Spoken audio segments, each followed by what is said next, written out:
అన్నమయ్య జిల్లా రాయచోటి పరిధిలోని దూళ్లవారిపల్లికి చెందిన ఒక దళిత వ్యక్తి ప్రాణాపాయం ఉంది, కాపాడాలంటూ ఆవేదన వ్యక్తం చేస్తూ ఒక వీడియో విడుదల చేశాడు. బాధితుని స్థలాన్ని ఆక్రమించుకొని కొంతమంది వ్యక్తులు కోడిపందాలు ఆడిస్తూ ఇష్టారాజ్యంగా మద్యం సేవించి నాపై దౌర్జన్యం చేస్తున్నారు. అధికారుల దృష్టికి తీసుకెళ్లినా పట్టించుకోవడం లేదంటూ శ్రీనివాసులు ఆరోపించారు. అధికారులు తనను కాపాడాలని వీడియో ద్వారా కోరడం జరిగింది. ఈ వీడియో ఇప్పుడు సంచలనంగా మారింది. నా పేరు శ్రీనివాసులు, మర్రిపాటి శ్రీనివాసులు.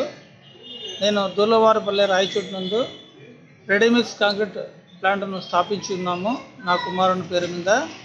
ప్రస్తుతం నా ప్లాంట్ను దళితులైనటువంటి నన్ను అగ్రకులాల వారు దౌర్జన్యంతో ఆక్రమించుకొని నన్ను ప్లాంట్ను నడపనీయకుండా ఆక్రమించుకొని ఈరోజు ఇల్లీగల్ యాక్టివిటీస్ కార్యక్రమాలన్నీ అంటే కోళ్ళు పందాలు కావచ్చు, మద్యం కావచ్చు, డాన్సులు కావచ్చు, రకరకాల ఇల్లీగల్ యాక్టివిటీస్ చేస్తున్నారు.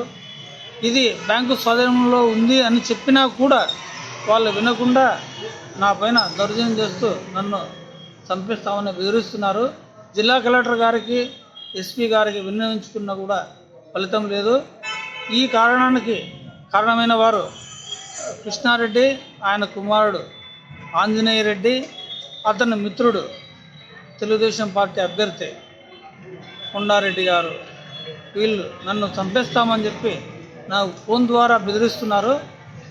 దయచేసి నాకు ఈ ప్రాణభయం నుంచి నన్ను కాపాడి ప్రభుత్వం నన్ను ఆదుకోవాలని, ఈ పారిశ్రామికవేత్తను నన్ను ఆదుకొని అన్ని విధాల ప్రభుత్వం నన్ను ఆదుకోవాలని ఆశిస్తూ కోరుకుంటున్నాను.